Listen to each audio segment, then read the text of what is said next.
Hello friends, welcome to my new video. कुछ लोगों ने पूछा कि ऑनलाइन एग्ज़ाम होगा या नहीं। मैं आपको पिछले वीडियो में ही बताया था कि आप अगर प्रोटेस्ट में नहीं आ सकते तो ऑनलाइन एग्ज़ाम के बारे में सोचना बंद कर दीजिए। पता नहीं फिर भी आप क्यों सोच रहे हैं, तो आपको बता दूं कि ऑनलाइन एग्ज़ाम नहीं होगा। ऑनलाइन एग्ज़ाम नहीं होगा। फिर आप पूछेंगे कि ऑनलाइन एग्ज़ाम क्यों नहीं होगा। आज के वीडियो में आपको वही बताएंगे कि ऑनलाइन एग्ज़ाम क्यों नहीं होगा और ये भी बताएंगे कि कल क्या कुछ हुआ। वीडियो शुरू करने से पहले आपसे रिक्वेस्ट है कि हमारे चैनल को सब्सक्राइब कीजिए और वीडियो को देखते रहे लास्ट तक। तो चलिए वीडियो को शुरू करते हैं। दोस्तों, आपको पता है कल 27 अप्रैल को प्रोटेस्ट था हमारा भारत के जो शिक्षा मंत्री है उनके घर के सामने। तो हमने 2-3 दिन पहले से ही उसका प्रचार शुरू कर दिया था। इतना प्रचार हुआ यूट्यूब, फेसबुक, ट्विटर के माध्यम से कि उन तक खबर पहुंच गई थी। प्रशासन और जो भी है उनके पास हमारे जो प्रोटेस्ट होने वाला है इसका खबर पहुंच गया था। और ये भी खबर पहुंच गया था कि बहुत ज़्यादा स्टूडेंट पहुंचने वाले थे। तो हम कल सुबह एजुकेशन मिनिस्टर के घर के सामने पहुंचने से पहले ही वहां पे हज़ारों तादाद में आर्मी और मिलिट्री जो भी है फ़ौज लोगों को वहां पे तैनात कर दिया गया था, इसलिए हम वहां तक नहीं पहुंच पाए। फिर हमें लोकेशन चेंज करना पड़ा और जंतर मंतर जाना पड़ा। फिर हम जंतर मंतर गए और वहाँ पे प्रोटेस्ट किए। तो आपको बता दूं कि जंतर मंतर में सिर्फ 30 से 40 स्टूडेंट पहुँचे थे।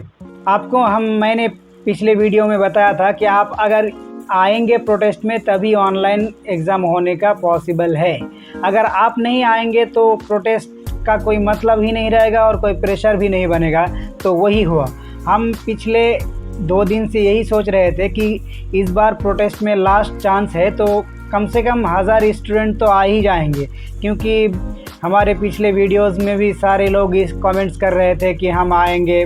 और जो गूगल फॉर्म्स निकाला गया था उसमें भी बहुत सारे स्टूडेंट्स ने फॉर्म में बताया था कि हम आएंगे। और भी ट्विटर में बहुत सारे सोशल प्लेटफॉर्म में सब कह रहे थे कि हम आएंगे। लेकिन वहाँ जब हम पहुँचे तो देखा कि सिर्फ 30 से 40 स्टूडेंट्स ही आए। तो वो देखकर अधिकारी लोग भी मुस्कुरा रहे थे कि क्या प्रोटेस्ट कर रहा है, 20, 30, 40 स्टूडेंट्स को लेकर ये लोग प्रोटेस्ट कर रहा है और दबाव बनाना चाहता है। तो देखिए, कल हमारा बहुत मजाक वहाँ पे बना।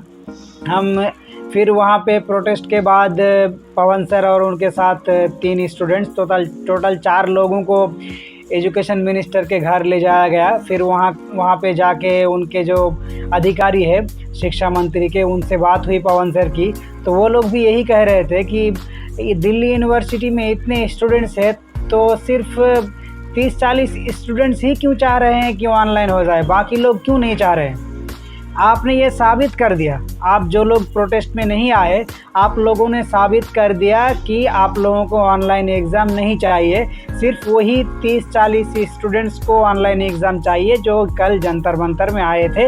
ये साबित हो चुका है। प्रशासन से भी यही बात आई है और शिक्षा मंत्री के जो अधिकारी थे उनके ऑफिस में, उनके घर में, वहाँ से भी वही बात आई है। फिर सारे डिस्कशन होने के बाद फिर पवन सर को बताया गया कि आप यहाँ से तो अब कुछ हो नहीं सकता है। एजुकेशन मिनिस्टर से डायरेक्ट मना कर दिया गया है कि ऑनलाइन नहीं हो सकता। तो आप एक बार जाइए और दिल्ली यूनिवर्सिटी के जो रजिस्ट्रार है उनके पास जाइए और उनसे एक बार मिलिए और देखिए कुछ निकलता है कि नहीं निकलता है। फिर पवन सर हमारे पास आए जंतर मंतर में, फिर आके हमें बताया कि ऐसी बात है। उन्होंने मना कर दिया, एजुकेशन मिनिस्ट्री से बिल्कुल मना कर दिया कि ऑनलाइन नहीं हो सकता।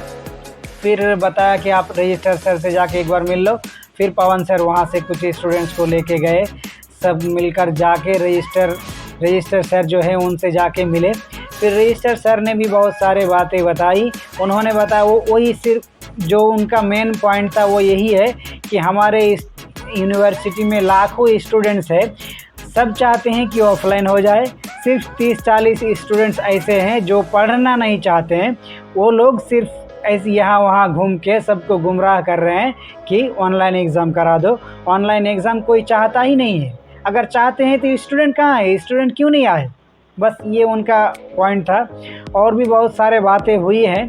तो आपको बता दूं मैं पवन सर का बहुत बहुत शुक्रिया अदा करूंगा, क्योंकि पवन सर ने जितना कुछ लड़ाई किया हमारे लिए वो हम खुद नहीं कर पाए अपने लिए। मैं तो यही बताऊंगा कि पवन सर ने हमारे लिए जितना कुछ किया हम खुद अपने लिए उतना कुछ नहीं कर पाए। आप तो सिर्फ घर में ही बैठे रहे, हम भी 2-4 प्रोटेस्ट में गए और पवन सर लास्ट तक हमारे साथ इतने अच्छे से जुड़े रहे, इसलिए मैं पवन सर का बहुत बहुत शुक्रिया अदा करूंगा। लेकिन मुझे अफसोस है कि आप लोगों ने हमारा पवन सर का साथ नहीं दिया।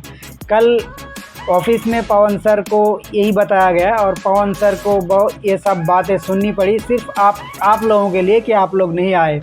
तो पवन सर को ये बातें सुनकर अच्छा नहीं लगा कि दिल्ली यूनिवर्सिटी के स्टूडेंट्स के लिए वो लड़ रहे हैं, लेकिन दिल्ली यूनिवर्सिटी के स्टूडेंट्स के अंदर कोई यूनिटी नहीं है, वही खुद सामने नहीं आए और इसलिए बहुत सारे बातें सुननी पड़ी पवन सर को। इसलिए मैं पवन सर से माफ़ी चाहूँगा कि हमारे लिए आपको ये सब बातें सुननी पड़ी। ये हमारी गलती है, हमारी स्टूडेंट्स यूनिटी की गलती है। हम ये गलती ना दोहराएं, ये कोशिश करेंगे और हम आपसे यही विनती करेंगे कि आइंदा अगर कोई हम प्रोटेस्ट करें, अगर कोई हमारी मांगे हों तो आप ज़रूर हमारे साथ देंगे और हम इस बार की तरह नहीं करेंगे कि घर में बैठ के रह जाएंगे। हम इस बार आगे आएंगे। फिर लास्ट में सारी डिस्कशन होने के बाद पवन सर स्टूडेंट्स के साथ रजिस्ट्रार सर के ऑफिस से निकल के आए। फिर हमें पता चला कि उन्होंने भी मना कर दिया ऑनलाइन से, मतलब अब ऑनलाइन एग्ज़ाम नहीं होगा। एजुकेशन मिनिस्टर के वहाँ से भी मना हो गया और हमारे दिल्ली यूनिवर्सिटी के ऑफिस से भी मना कर दिया गया कि ऑनलाइन एग्ज़ाम नहीं होगा। तो ये फाइनल डिसीजन है, ऑनलाइन एग्ज़ाम ओबी होने का कोई चांस अब नहीं है। बिल्कुल अब आपको ऑफलाइन एग्ज़ाम के लिए तैयार होना पड़ेगा। आपको तो पहले से ही हम बता चुके हैं कि आप पढ़ाई बंद कर मत कीजिए, पढ़ाई करते रहिए। शुरू से ही आपको हम यही बताते आ रहे हैं कि पढ़ाई भी करिए, प्रोटेस्ट भी करिए। तो आपने सिर्फ पढ़ाई किया, प्रोटेस्ट नहीं किया, ये आपके लिए बहुत अच्छा है। आप ऑफलाइन एग्ज़ाम में अच्छे मार्क्स मिलेंगे, यही हम आपसे उम्मीद करते हैं। और आप किसी पर कोई इल्ज़ाम मत लगाइए कि इन्होंने प्रोटेस्ट ऐसे किया इसलिए नहीं हुआ, क्योंकि आप नहीं आए इसलिए आपको ऑनलाइन नहीं मिला। आपने प्रोटेस्ट में ज्वाइन नहीं किया इसलिए आपको ऑनलाइन नहीं मिला। अपने आप को दोषी ठहराइए, क्योंकि इसमें किसी की कोई गलती नहीं है। पवन सर ने बहुत कोशिश किया हमारे लिए, हम भी पवन सर के साथ खड़े रहे, लेकिन आप घर से नहीं निकले, इसीलिए ऑनलाइन एग्ज़ाम नहीं हुआ। और आप सोच के रखिए, अगर ज़िंदगी भर ऐसे ही घर में बैठ के अगर आप कुछ चाहेंगे तो कुछ मिलने वाला नहीं है। यहाँ से हमें ये सबक लेना चाहिए कि हमारी स्टूडेंट्स यूनिटी या हमारी मेहनत कितनी करनी चाहिए कोई चीज़ पाने के लिए, ये हमें यहाँ से सीखना चाहिए कि बगैर मेहनत के कुछ मिलने वाला नहीं है। सिर्फ हम व्हाट्सएप, फेसबुक, ट्विटर से ही हम हर कोई चीज़ हासिल नहीं कर सकते। इसके लिए मैदान में उतरना पड़ता है। हम मैदान में पूरी तरह उतर नहीं पाए, इसलिए हम आज कामयाब नहीं हो पाए। तो आपसे यही कहूँगा कि आप ऑफलाइन एग्ज़ाम के लिए तैयार हो जाइए। हमसे जितना हो पाया हमने कोशिश किया, हम कोशिश करके नाकाम हुए क्योंकि हमें आपका साथ नहीं मिला। अब आप ऑफलाइन एग्ज़ाम के लिए तैयारी बिल्कुल शुरू कर दीजिए और तैयार हो जाइए। मैं आपको एक पर्सनल फीलिंग बता दूं, मैं तो प्रोटेस्ट के पिछले दिन मतलब 27 तारीख प्रोटेस्ट था, तो मैं 26 तारीख को जो सोच रहा था, मतलब सोशल मीडिया देखकर ऐसा लग रहा था कि कम से कम 1000-1500 स्टूडेंट्स वहाँ पे पहुँच जाएंगे। तो मैं तो कंफर्म हो गया था कि ऑनलाइन एग्ज़ाम होकर ही रहेगा। लेकिन जब वहाँ गया तब मुझे पता चला कि ये सब झूठा था, कोई आने वाला नहीं है, बस ऐसे ही बोल रहा है कि हम जाएंगे। तो फिर जाके जब वहाँ पे स्टूडेंट्स का काउंट देखा कि कितने स्टूडेंट्स है, तो फिर मुझे लगा कि अब कुछ होने वाला नहीं है। फिर वही हुआ डिस्कशन, सारे दोनों जगह में डिस्कशन होके वही रिज़ल्ट निकला कि ऑनलाइन एग्ज़ाम नहीं हो सकता, क्योंकि स्टूडेंट चाहते ही नहीं है। उन लोगों ने ऐसे ही सीधे बोला कि ये स्टूडेंट्स नहीं चाहते हैं, ये बस कुछ ही लोग हैं जो पढ़ना नहीं चाहते हैं, 30-40 स्टूडेंट्स। तो इसके लिए हम सारे स्टूडेंट्स को मतलब सारे स्टूडेंट्स जो चाहते हैं कि ऑफलाइन हो जाए, तो हम क्यों ऑनलाइन करा दें। उनका यही बात थी। तो हम कैसे प्रूफ करें कि आप चाहते हैं, क्योंकि आप आए ही नहीं।